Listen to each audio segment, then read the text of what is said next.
Fuck, I fucked it up at the top, Rod. What's I missed episode 4? Yep, there we go.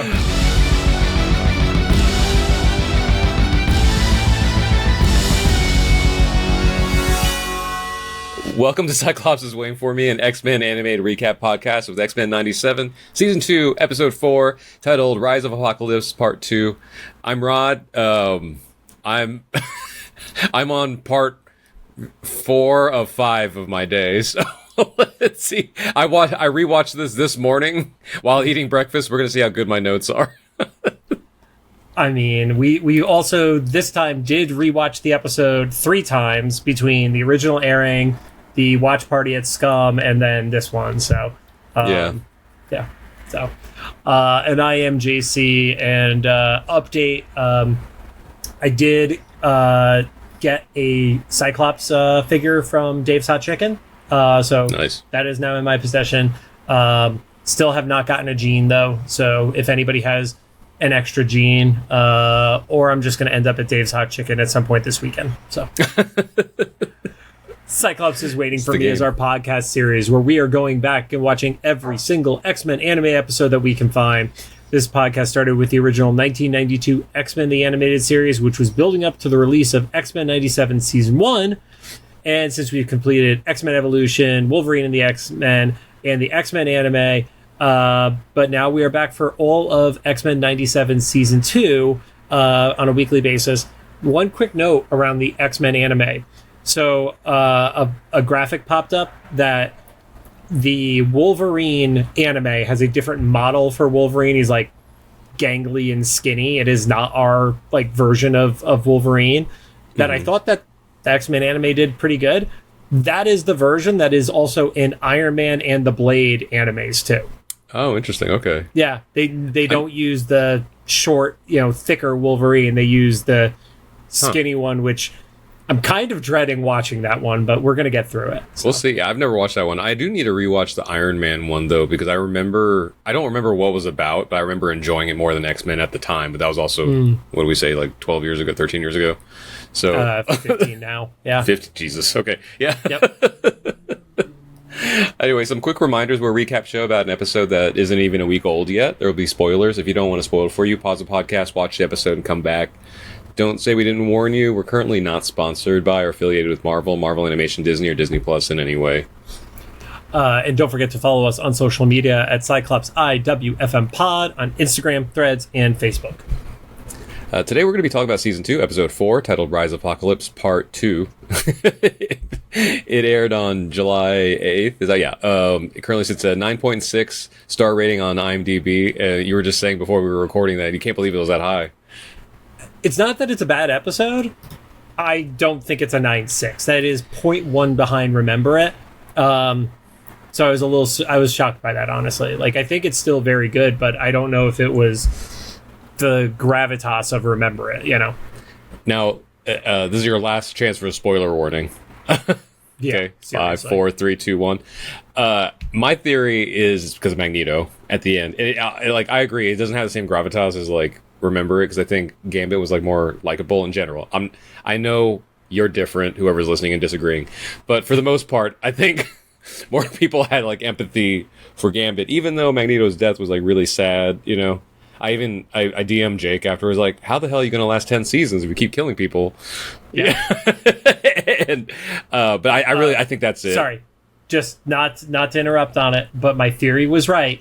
That is, in fact, Jake, who was in episode 2 in Rio. Oh, yeah. And he commented on our reel where we did call it out. So I still have to update the IMDb to make sure to credit us for that. But I was the first person to ask him about that. Apparently. Yeah, or you're the one that noticed it. And he DM'd you back saying, like, he... I never asked for this. Yeah. And then I think he never asked for it, but they always, like, put him in. Yeah, and apparently they tried to put him like front and center, and he's like, no. Oh, that's funny. I love how like even though he's like the guy in charge, like he, your team's your team, so you just kind of like, what'd you do? Because even I think we were talking to him last season when the Wasserman's like department store happened. Yes. And Jake was like, I was trying to find out who did that. It was like one of my animators. I was like, oh, you didn't know. That's great. But yeah, Sorry, like going back to your point, yeah. Yeah, I think it was the Magneto thing when you take like one of like not just a main character, like one of the core characters off the playing board, like I think it's polarizing is the right word, but like people really, even though I just like kind of goofed on it, people really like Magneto or like he's such a big part of it, but at the same time like he's been off the villain path for so long now. That he almost just didn't feel like an adversary anymore, I know last season he was technically a villain, but not really, like, because when the era we grew up in with X-Men, he was the big bad, So I feel like the equivalent would be like if people who'd only grown up with MCU Avengers, like 20 years from now, see a cartoon show where like Thanos and like Captain America are working together to save something. That feels like it would be something similar. It's like, okay, he's an anti-hero. It feels so much like a what if at that point, Yeah. I guess they did do a what if about that, right? Where like Thanos T'Challa was one of the Guardians. Yeah. Yeah, T'Challa was nice to him. That was all it took. Yeah. He was also Star-Lord T'Challa too. It wasn't just him being nice by himself. So yeah. But the thing is, like T'Challa was like, I think they were showing that in every timeline he's like a very diplomatic, like empathetic person. Yeah. But instead, we got a Kang episode. Yeah, that's so funny. And especially when we were watching it Scum and Villainy last night, when the quote-unquote reveal happened, everyone was like, oh my god, can't believe that happened. It's kind of funny because it's like, it's framed as a big reveal, but like the only people watching the show already know that stuff's happening. It's like, I don't even keep up with the comics, because even I knew like that was happening, but it's still fun. I think the thing that caught everybody off guard was or maybe surprised was the helmet. But we'll get to that. Otherwise, like the episode was pretty standard. Like the previously on was Professor Xavier, and it was just like recapping the previous episode for the most part. Like pretty standard stuff. And then the intro, I think, was just the regular intro. If I'm not mistaken. It started with Magneto, though, right? The only things that were significant in the intro were the replay of Gambit and Rogue like racing towards the Sentinel during the Genoshan attack.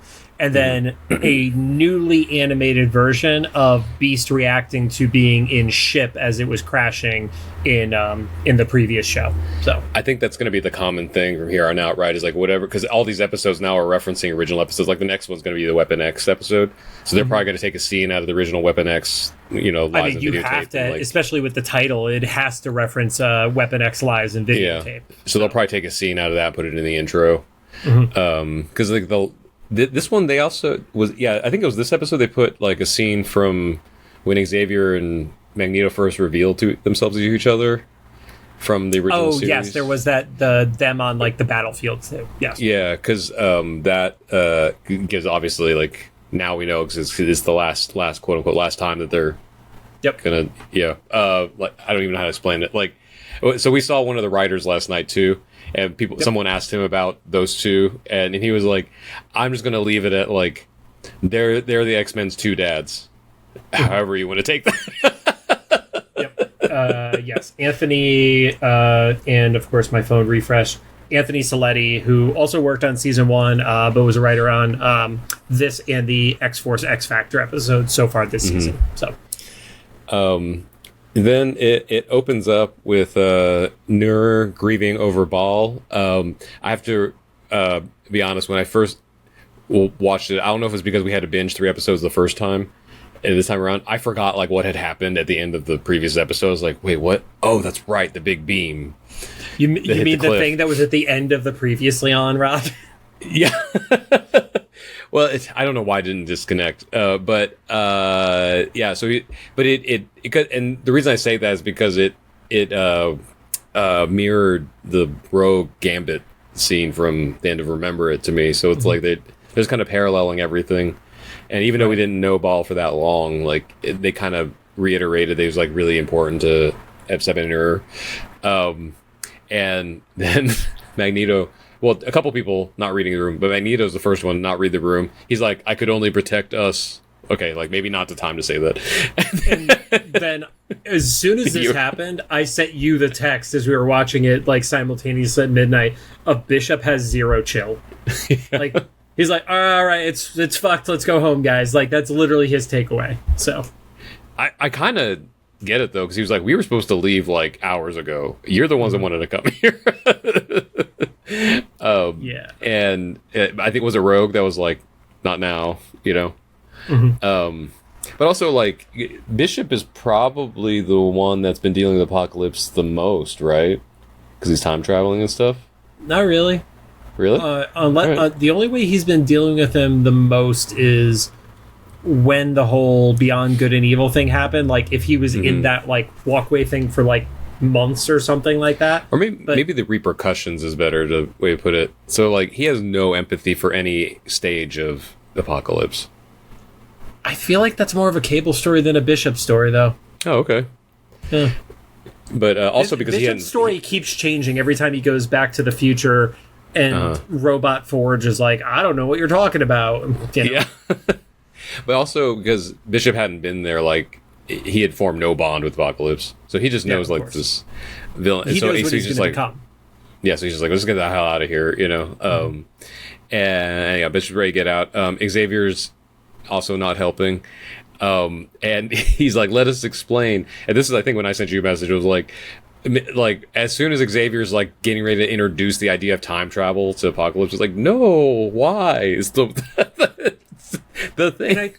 And maybe that's why I have such a problem with this episode, like, that they're doing foolish things because they're trying to have, like, noble, like, results. But it's like, of course, we have the pulled back vision of everything that is going to happen, and I have all my comic book biases and stuff like that. But, like, you're literally leading him on the path to what is going to fuck you over. Like, there is no way that you telling him piecemeal information is going to play out well for you as a group. Yeah, and you said it was Bootstrap, right? Last time, it is a Bootstrap paradox. Yes, paradox. And I was just thinking about like the myth of Oedipus, right? Do you remember that story? Like, go for it. So he has a prophecy when he's like very young that he's going to eventually fuck his mom, and he's like, absolutely not. So he like and travels. Kill his dad, right? Probably the fuck his mom part was what stuck with me. That's the trauma. So he like goes on this big grand adventure, but the adventure is what leads him to like sleep with his mom. And so this is kind of like what I felt like. He's trying so hard to like control the situation that both of them instead are of leaving, which would actually break the chain. Yeah. Which I think like in the real life is like a lesson a lot of people could learn. Instead of trying to like meddle with stuff. But yeah, so it's like sunk cost fallacy at that point where they're like, but we're so close to turning it around. If we leave right now, everything will be undone, and then he'll still become Apocalypse, and we could change that. And it's like, no, it's because you keep digging. That's why you're in the hole that you're in right now. Yeah. It's a big mess, and like you said, we can see zoomed out like what's happening, but they're probably in the moment thing. Like, what was the meme that you showed? Like I can change him, you know? I mean, that was there was a lot of thirst trap Apocalypse I can change him memes going around. We sat at a table last night with Elaine Diaz, the Nightcrawler cosplayer that we had an episode with here, and so one of us had made a mention about like a throuple, and I was like, but what's kind of funny is I don't know what the official term is for this, but it's like it's not a closed loop, you know, because it's like Magneto and Xavier are both in some sort of like relationship with Xavier, but he's not necessarily, and then Xavier and Magneto are definitely in something with each other. But Xavier is not necessarily in anything with each of that, you know, it's whatever that is. Yeah, I'm not trying to do the math on that poly relationship, but it was really funny. It's like kind of unrequited polygamy. Is that what? I'm not going to give it the wrong name. So. It's just so fun. But anyway, so they keep thinking they can change like his path, because it feels like at that point, especially Magneto, maybe Xavier, that it's changing the future, but they also kind of gave hints that they care about like him as a person since they spent some months with him or something, you know, as a young man. But then he takes Xavier off to the side to go talk to him about time travel for some reason, and Magneto is with the rest of the crew, and each person. I love that start of that scene, because Nightcrawler's like very casually like, yeah, not all of us were on board with Magneto's plan, and Magneto's just like, yep, which has been basically pointed out constantly as long as we've been here. and Magneto points out Bishop's like hypocrisy on it, because it's literally, I don't know how it is in their world, but all we've seen of Bishop in everything I've seen in the animated series is him trying to do that thing, is to undo stuff in time. Yeah, to make his future not be crap. Yeah. Yeah, and everybody has like a reason for something. So Nightcrawler, for religious reasons, thinks that they shouldn't play God. Rogue wants to save Gambit. Like Beast makes some really like strange comment about democracy not being around for like 5,000 years or something, and then that's when Magneto like destroys the time band. And he's like, "What'd you do?" He's like, well, Beast is saying we should vote to decide if we stay here or go back, and then Magneto's vote is not exactly a true democratic system.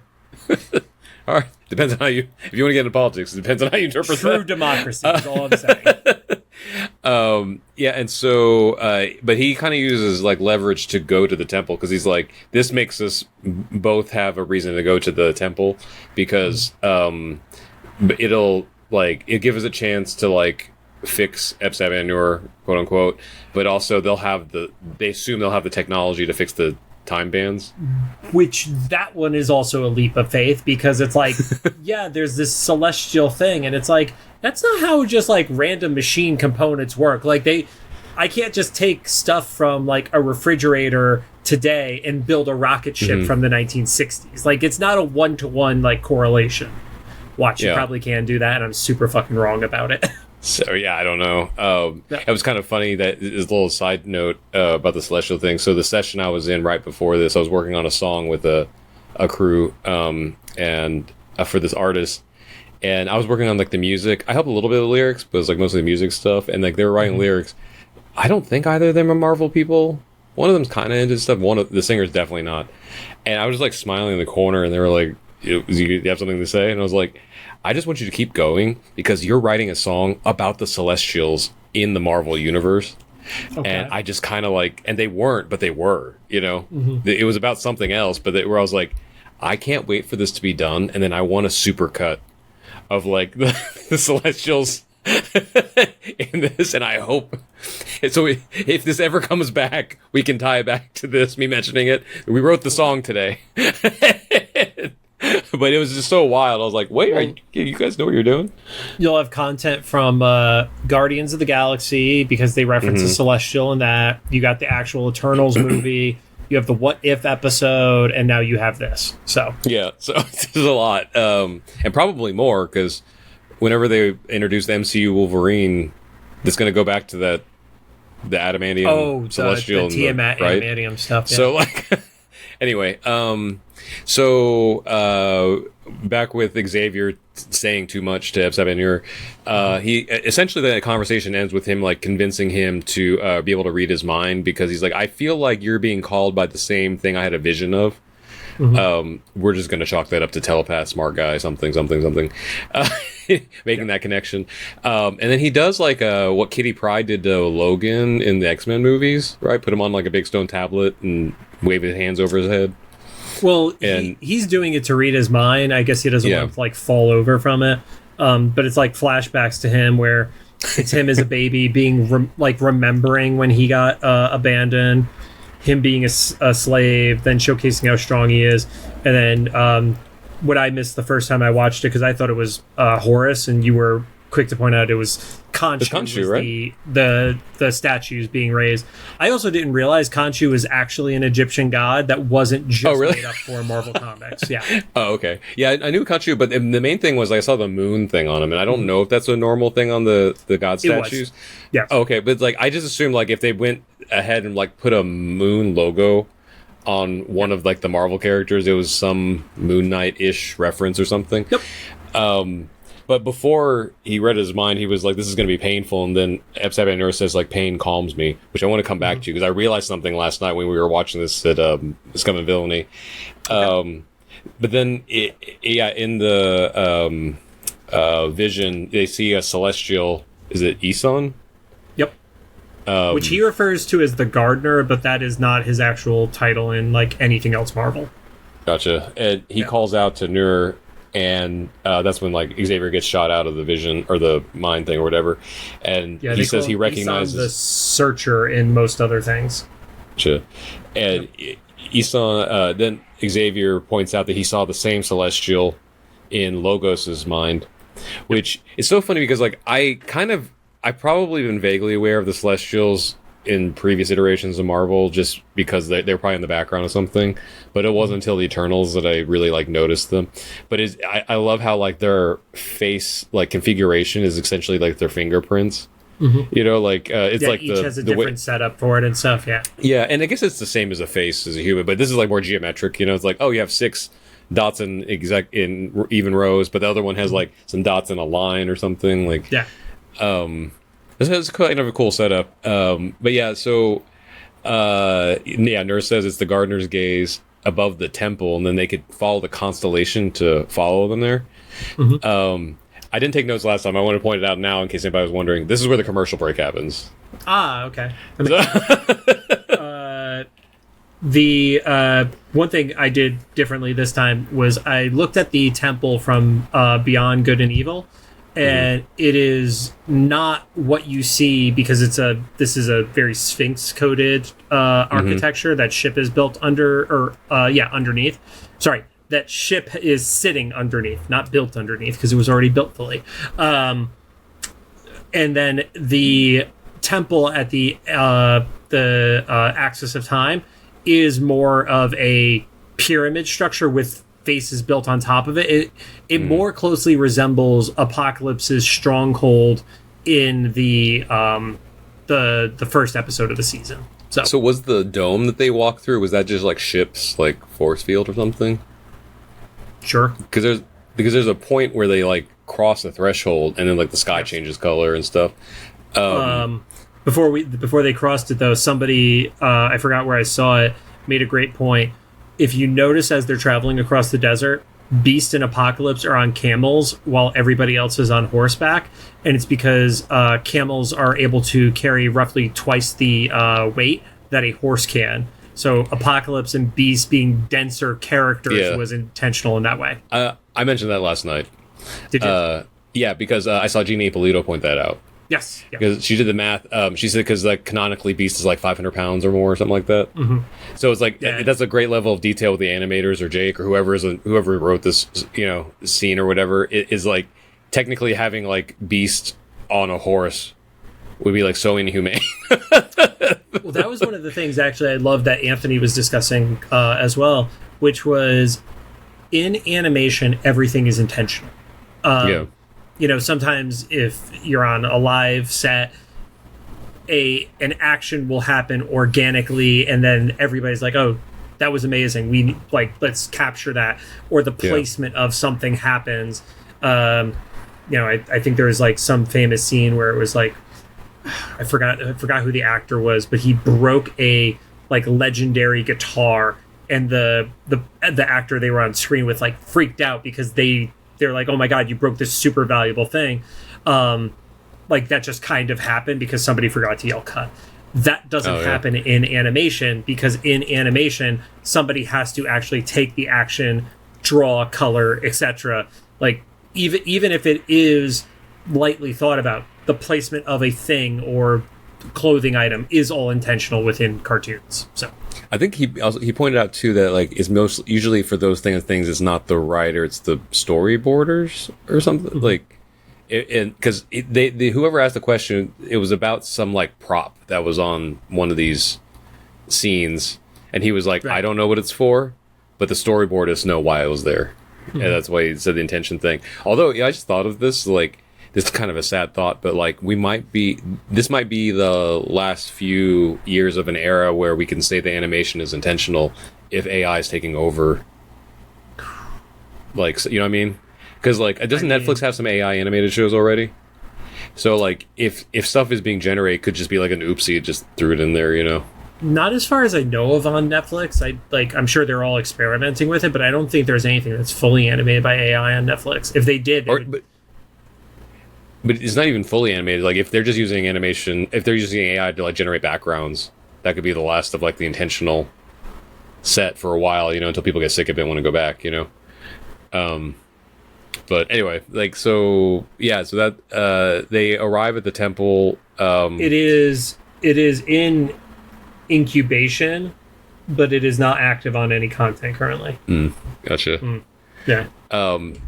So they decide to set up camp. It's kind of funny because, like, Xavier, for, I guess, his experiences, even though he's technically not like a normal human, is empathetic to everyone else because he says they should rest before going to deal with the Pharaoh. And it was Magneto saying they should rest. Oh, was it Magneto? Magneto says they should rest before going inside. Oh, okay, gotcha. Well, so they camp out, and Xavier can't sleep, but after rewatching it a couple times, you see in the previous flashbacks that he had when he was a child and stuff, he never sleeps when everyone else is sleeping. So when he said that, it's just not hyperbolic. Yeah. It looks like he literally has never slept. And that might be part of his like mutant power set is like his sleeping is the Lazarus chamber later on, you know, like and so he's talking to Rogue. You can tell Rogue is having this like internal conflict because she knows what he's going to become and he doesn't yet.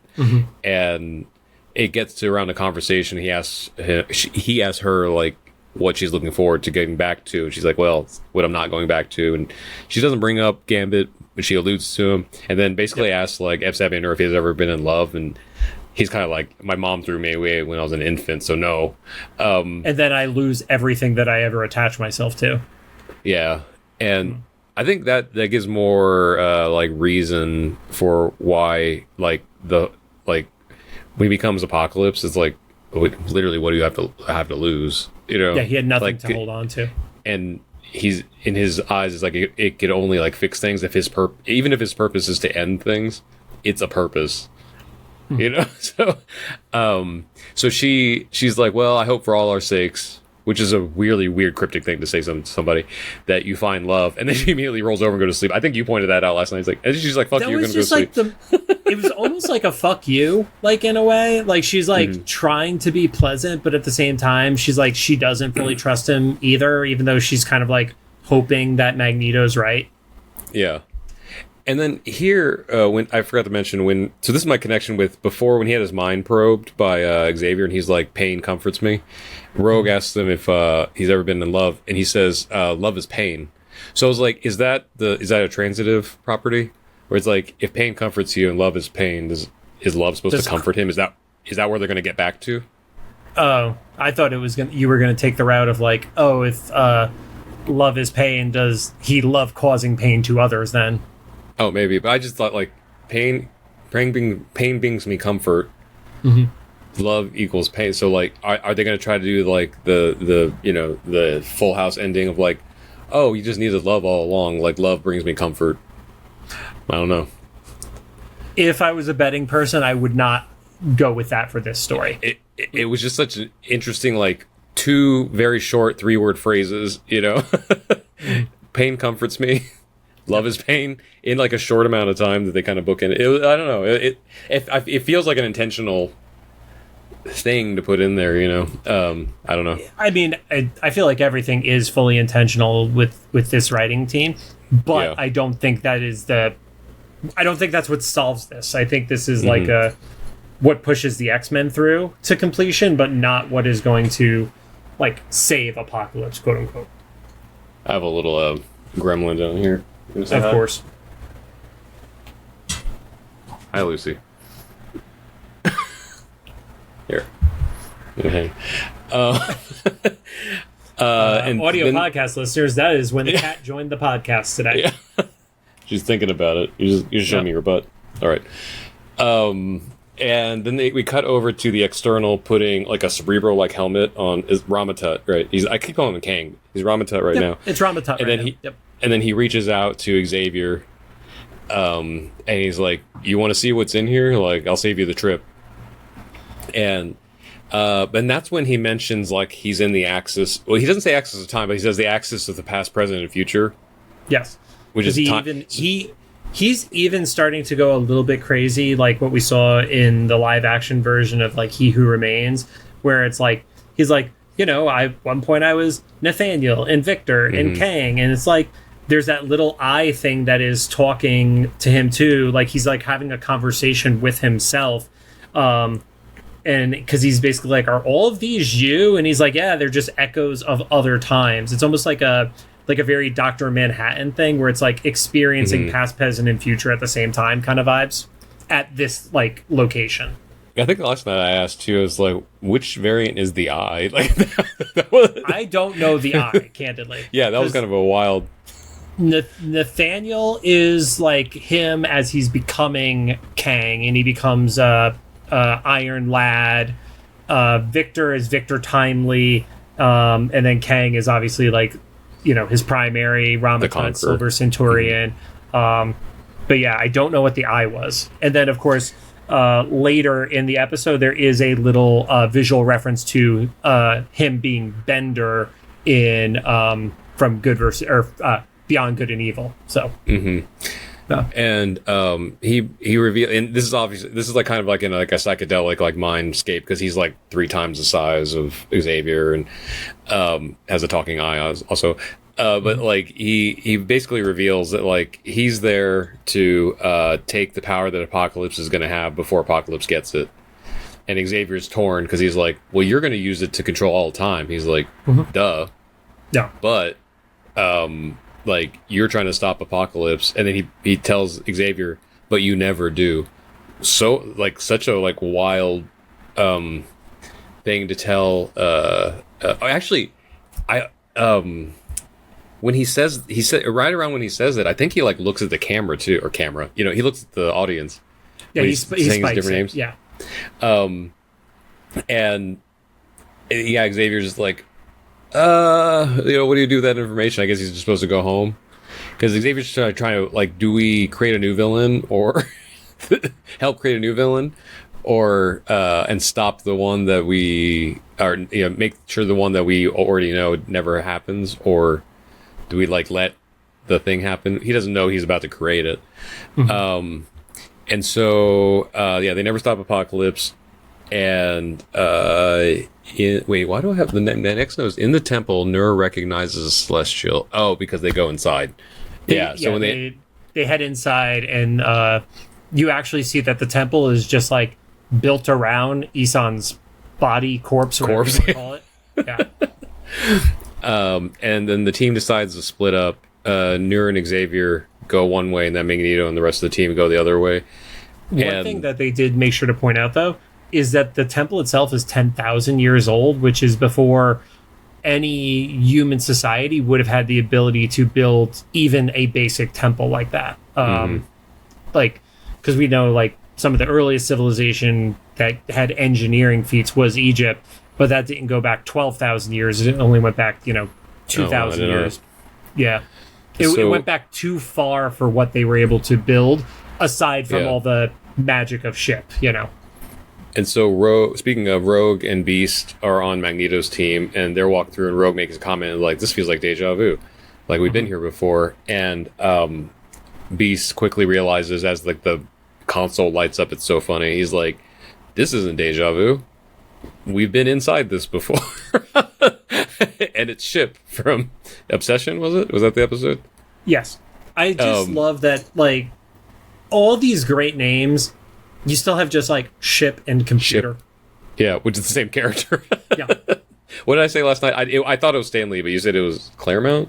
It would have been, I don't know if it was Claremont, but it was well past after Stan. It was that era is like, whoever was in charge of that time was like running out of ideas for superhero names, like Ship, whatever.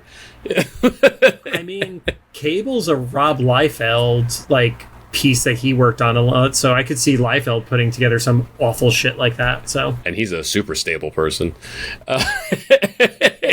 Only writer or only comic book person I have blocked on Instagram. So anyway, then Beast points out like that in their time this ship was Apocalypse's weapon. Then we cut over to Nur's team with Xavier, and they walk into a room covered in hieroglyphics that is so clear, it's almost comedically drawn out their entire experience. Well, it also gives the impression that the ship itself is a part of the Bootstrap paradox, because it has all future moments in it, leading all the way up to, like I was referencing, there's one shot, it's a quick glance over, but you see Ramatut in the center, and off to the side, it is the silhouette of the Bender face, like the crazy guy with the scraggly hair and stuff like that. But then you see, like, you know, the Horsemen from X-Men, the animated series, and then this literal moment of everybody gathering as he's going through his celestial ascension. And so Nur is like, he's like confused, but not really. He's like, what is this?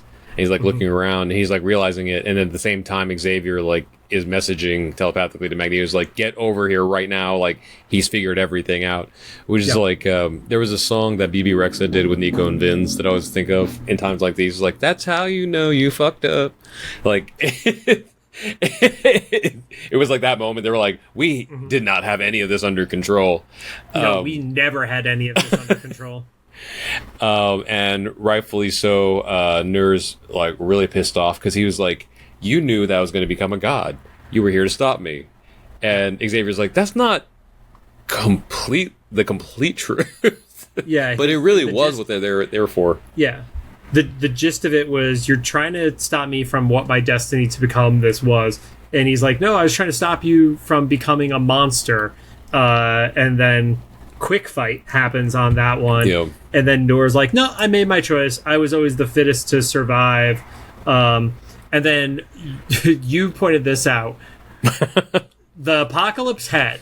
And this is why I say it's still a part of the bootstrap paradox, because I don't think it was him manipulating it to look like that.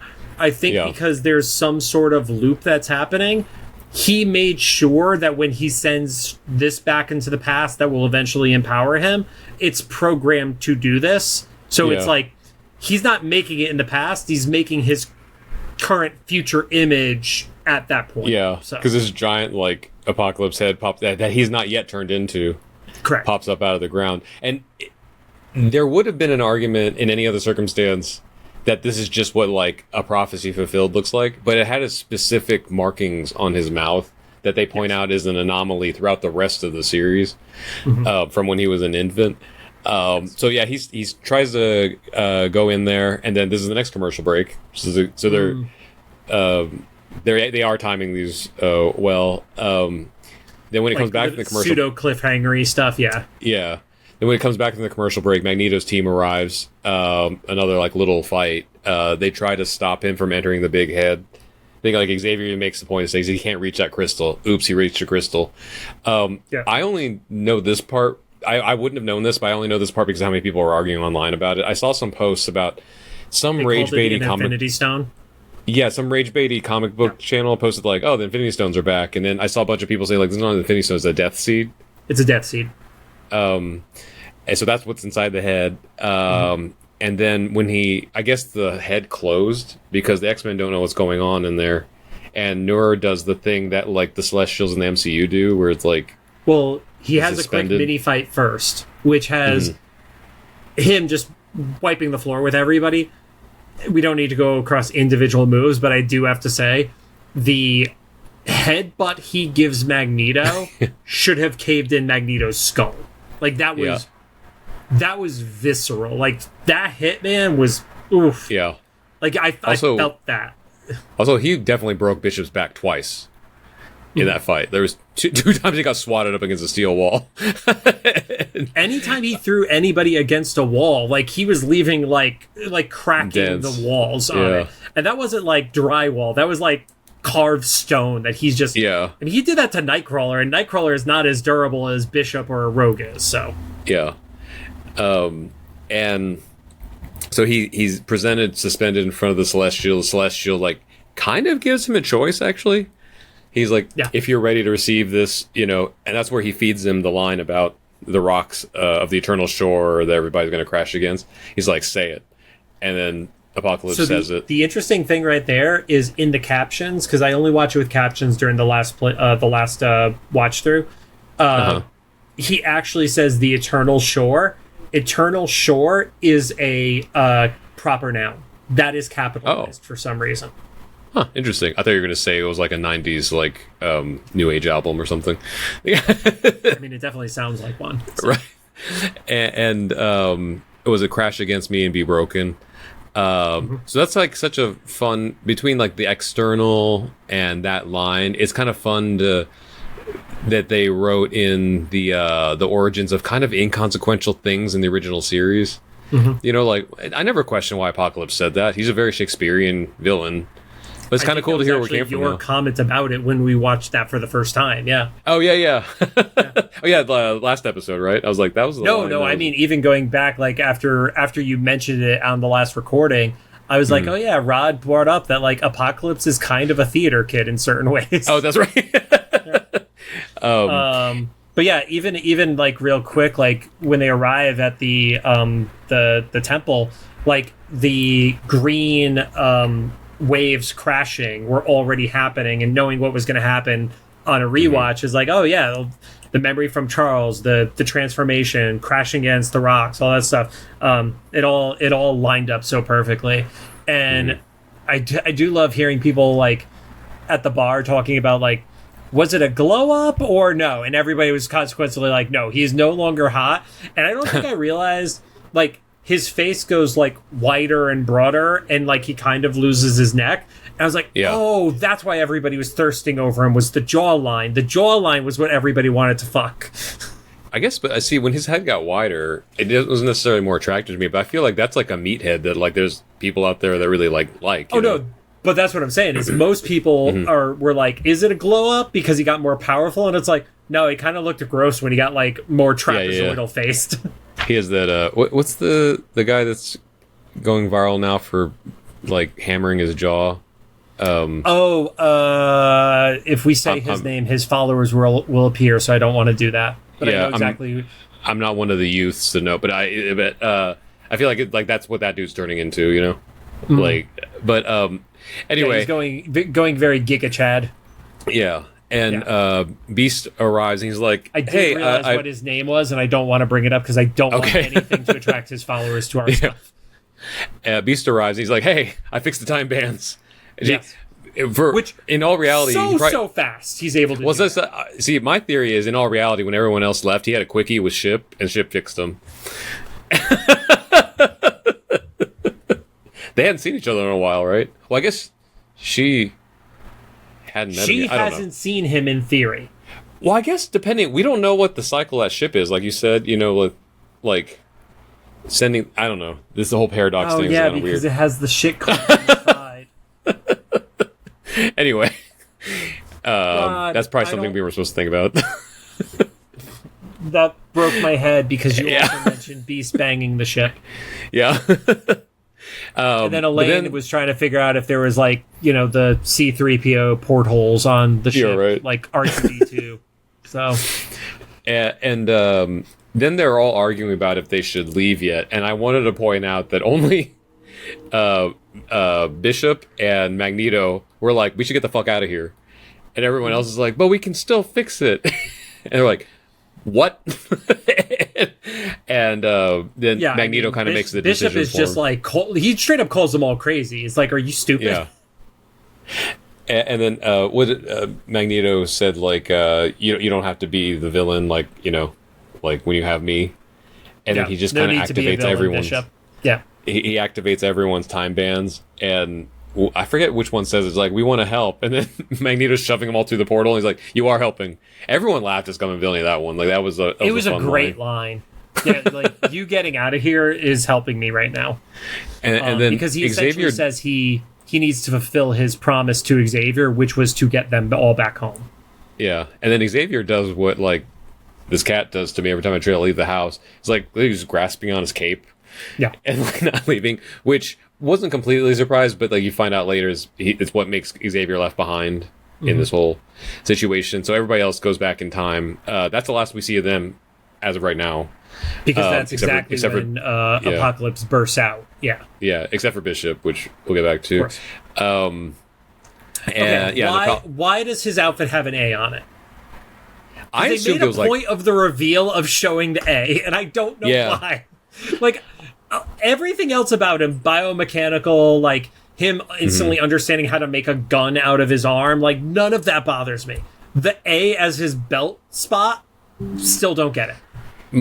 only thing I was thinking, because I thought the same thing at the time when they showcased it, because it was dead center. Like if there was a camera, it was a it's where the hyper-focused moment. Yeah, was in the middle. The only thing that I could like think in my mind at the moment is like, is this supposed to be some sort of like Alpha Omega something? No, because that's not what the symbol of Alpha is. Yeah, I don't know. I was trying to reach here, but like it's just something like anyway. But I also I love it because I think Brian from New Rockstars pointed this out. What makes this show so fun is everything's sincere and comic accurate. So like you have like like a scene where Psylocke is not being satirical of herself. Like he was pointing out like Masters of the Universe, the new movie that came out. The whole movie, they're like, isn't that such a dumb name, Ram Man? You know. But in the X-Men '97 series, they're being very sincere. They're like, we must find war, you know. But she's also in a comic accurate bikini for some reason you know, on a watch out, and that's just the world. So I don't know why they focus on it, but in this world's like, yeah, he has an A. Whatever. Yeah, it's like postmodern satirical or some shit like that. Yeah. So he turns around, does like the booby thing to Ship, and tells it to go attack Ramatet. Did you not notice that? Like he like. Thank you for doing the visual. But it was like such a weird, because there's just these two. This is what you're missing if you're only listening to the audio. Is Rod doing the booby twist with his hands right now? Well, it's like Peter Griffin, right, in Family Guy's like honka honka. Like, because there's this, it's like a Minority Report, like, dashboard, so you're seeing the back of the clear thing, but it's just these two circles with other circles inside of them. And then, like, Apocalypse just walks up and is like, anyway, so he's like, Ship. Which, I know it's just there for the visual because it's a Saturday morning cartoon, but if we're going back to, like, the why is there an A logic thing, you know, if he can speak to the ship, why does any control need to happen anyway? So it does really feel like he's just like kind of like doing a favor, you know. I don't know, like doing a favor. I'm trying to put this nicely. No, you're doing phenomenal by all means. Because we already established like Beast and Ship are having an affair. Like Magneto does not care about monogamy. We already know. So I don't know. Like, or not Magneto. Apocalypse is like beyond all this stuff. So I don't know. There's a whole lot of stuff going on there. A lot to unpack. So he's beyond good and evil, but he's also beyond monogamy. Is what you're saying? I guess, yeah. He is the eternal shore that everyone crashes on. Then Magneto and Xavier try to have a little fight and fail to stop Apocalypse or the ship. I think there's a great reference there, which is when his arm turns into the giant drill. That is a reference to the X-Men versus Street Fighter video game, which is not one of the ones on the cabinet behind me, but X-Men versus Street Fighter, when you do the boss battle against Apocalypse, that is one of the attacks he does. So very similar to like the Kamen Rider kick that was in season 1 from Rogue, like that everybody was freaking out on that reference. Like there was a lot of people going nuts over that one in this one. Nice. So, yeah. Yeah, and they I think even was one either Magneto or Xavier is like stop like attacking, and the ship's like no. And then it was Xavier, and then it apologizes that it wouldn't do it. It was like, nope, sorry. And see, going back to my theory, no one put their hands on Ship when they asked. It's the only difference.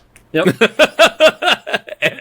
Anyway, Xavier does what he always loves to do, which is try to like psychically attack people by their like trauma scars.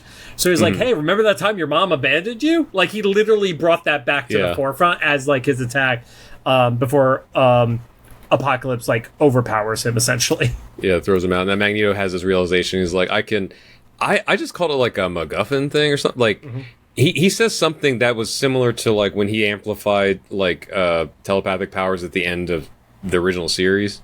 I was like, can magnetism do that? Sure, why not? And he's like, magnetism, black hole, particles, sure.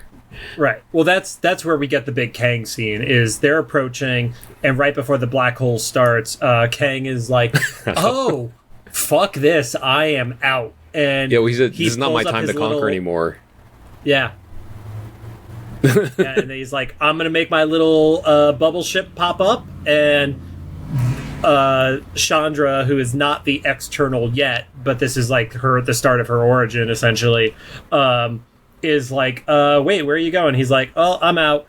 And then he's taking off what feels like his like Ramatut face, and then he puts on the blue helmet, and it's like the other thing that I made sure to check in the captions, he's like, the only thing that could stop Apocalypse has to be external. In the captions, it was not written as X-ternal. It was literally external as a full word. So like I genuinely don't know what that means for her. Because it's like, is it just that she's gonna do something that leads Gambit on his path to become Death, or are all those tithes she took doing something to keep Apocalypse at bay since she was there for his origin? Or other option, because I think any option is valid that you throw out as your fucking theories at this point, Rod. But my theory is the tithes are her connection to Gambit, so she kind of like owns the Thieves Guild and the Assassins Guild people. When Apocalypse brings him back to become Death, she views this as a conflict with her and Apocalypse, but she's been living for thousands of years and gaining power through the ties and stuff like that. So I think she's going to be a little bit of like a Deus Ex Machina of like what helps save and bring back Gambit, from being Death, essentially. Gotcha. That's my theory. Yeah, so Kang does the SpongeBob meme where he dips out, and then Magneto encases Apocalypse in a bunch of metal and then shoots him out into the desert. And we all said this last night, like, Xavier looks at him like, you could have done that all along? Why was that not your first move? And then that's when Magneto decides he's going to use his MacGuffin powers to fix the thing. That's the next commercial break, so that's the other like pseudo cliffhanger. So right before the mega throw that happens, there is a quick moment with Xavier and Apocalypse. So this is now Ross just yelling at himself. But he says, I would have made a horseman out of you if it weren't for the lack of spine. And that got the most awkward laugh at Scum and Villainy, because we're all like, oh, that's like a dickhead cut right there. I was like, it's almost a slur. It's to a man in a wheelchair. Right at the edge. Yeah. and so when they come back from it's a step beyond muty, but it's a step before the actual like IRL offensive words. Yeah. And so when they come back from commercial, Magneto is stopping the black hole, but I feel like it's different than what I understood before when he said he was going to use his magnet powers, debris, blah blah. He just meant ramming ship into the portal thingy, into the black hole. Well, he circles it with his magnetism, and then hits it with ship. And I've watched it now 3 times, and I'm assuming it has something to do with like the reactor inside ship. Like, I don't know. I don't understand why it did what it did, but it sucks him up in the explosion, and then he gets like shot very close to where Xavier had already landed. Yeah, so he's shot into the desert, apparently where Apocalypse was, and Xavier crawls up to him because he wasn't in his wheelchair at the time. I guess he was just got out the debris. And, he got thrown into the ball, and then we were talking about this last night. It's like, okay, good thing he wasn't not crippled, because that landing should have killed anybody basically. And Xavier crawls up very slowly because even though they were close by, it was still like a good distance. And before he can make it all the way up to Magneto, who looks like he's still alive but barely, Apocalypse like marches up like he's just stomping. He was already heavy before. This made it feel like he had like doubled his weight easily, at least. And especially walks up with like the mass and density control and shit like that. Yeah. Totally. He grabs Magneto by the helmet, which I thought about this more later. It's like he was gripping the helmet so hard that it was like the helmet was gripping his head. And then he does like the most brutal, like there's no, because we've seen Magneto quote unquote like die before, where it's like you just don't see anything, but this one, like you could see his ribs through the pre-blast of Apocalypse's gun, and then you see him vaporize in Xavier's eyes. So such a brutal. They're using the eyes a lot in this for violence, because like when Logos got his head chopped off, it was like Magneto's eyes that the blood got, like. So it was the way they had to do it, because like the gory version of this was he literally could have just like done like the head crunch kind of thing. Yeah. And I'm assuming the reason why they did this, one, not to go full-fledged gore, but also like this is like an atomizing thing. And we have seen in the original Asteroid M episode that like if Magneto gets like broken down into particles and atoms and stuff like that, that's how he's somehow able to reform. That's how I think we get him back. I don't know if we get him back this season, but that's how we eventually get him back. And then he shit talks Apocalypse so hard. I would think about the weight of what he says here. He says how wise it was for your mother to leave you in the desert. Xavier says how wise, like he's essentially saying like, what a smart thing for your mom to leave you for slavery. That like that. Well, I don't think it was leave for slavery. It's like you should have been left to die. Like essentially, he got lucky that Baal saved him. That too, but just like it, she knew what was gonna like probably happen with that. So that there's that cruelty, and then like Baal should have left you to rot.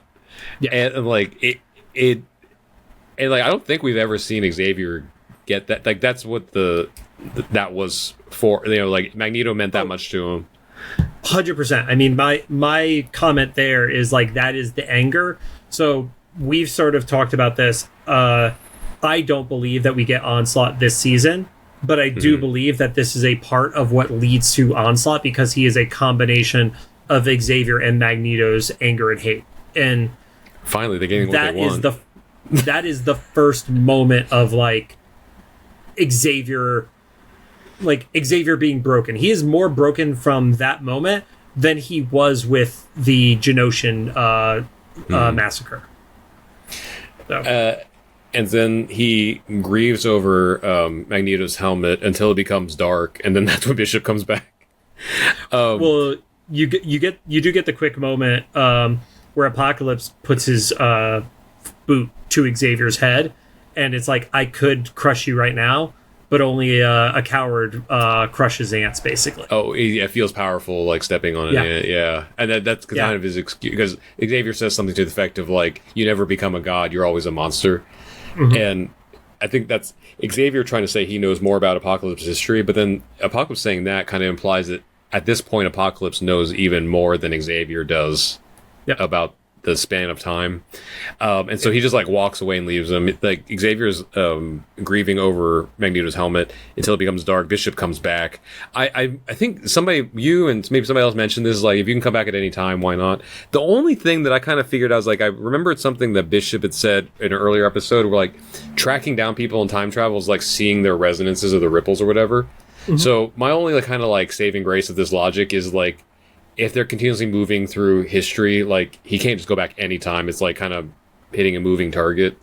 And so once they find him at this moment, you can't go to the exact second you need to, especially like the further back you are. It's kind of like throwing a ball at a target. The further away from the target you are, the less precise you're going to be. And I think that's totally fair and makes sense. But it's also like, goddamn, could you perfect your shit just a little bit?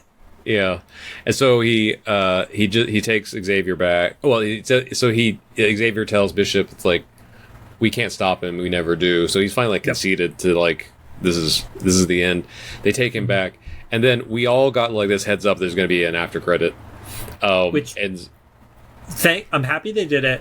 I will say Disney is great about this now. They've learned from like their original seasons and stuff like that, because it isn't just like next episode or next show. It specifically says the phrase skip credits, which takes you to the start of the post-credit scene. So I didn't see that. I watched it both on a smart TV and on my computer, and that is the base setup for it. That's cool. So, Also, there was no commercial break between the last scene and the credits. So that makes sense. When Bishop took Xavier away, the screen just went black for like a full 3 seconds. Oh yeah, and then the credits rolled, and then the post credit came on, and I made this comment both times we saw it. It's like, it was so random. I get it's the next episode, but like what a non-tie to what just happened. But yeah, so we see Logan dressed as we saw him in Old Soldiers, I think, from the original series. Yep.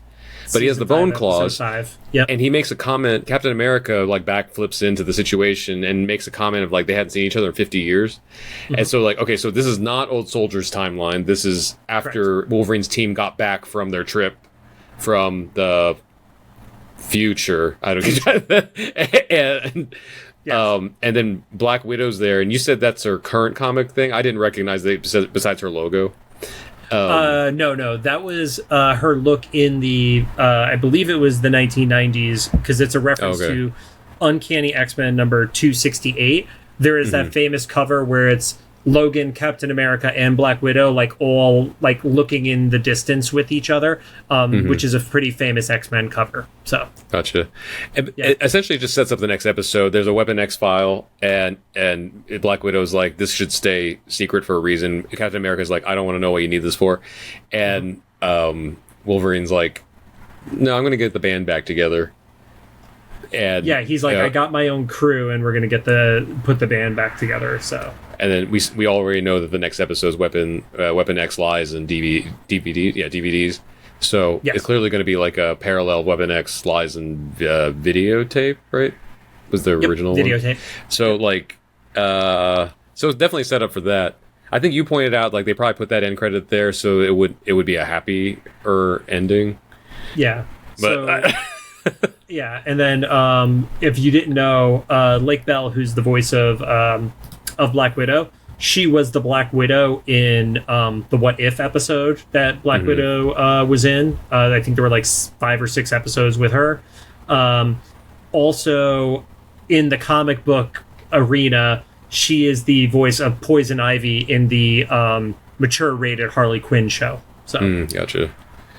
And I will say, like, without doing a double check against that, like I wouldn't have realized that was her voice. Like she does like transformation to her voice, and I've definitely seen her in live action stuff before, but like again, such a transformation to her voice. Like I appreciate that it doesn't just sound like, you know, Charlie Day being Charlie Day as Luigi, you know. Yeah.